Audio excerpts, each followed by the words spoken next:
సార్వభౌమునిగా పూర్ణ కుంభముల స్వాగతాలు పలికి రాజమేళమని ధర్మ దేవతే రాగమాల పాడే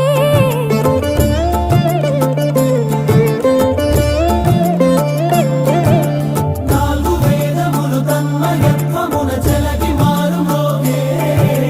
న్యాయ దేవతే శంఖమూదగా పూలవాన కురిసే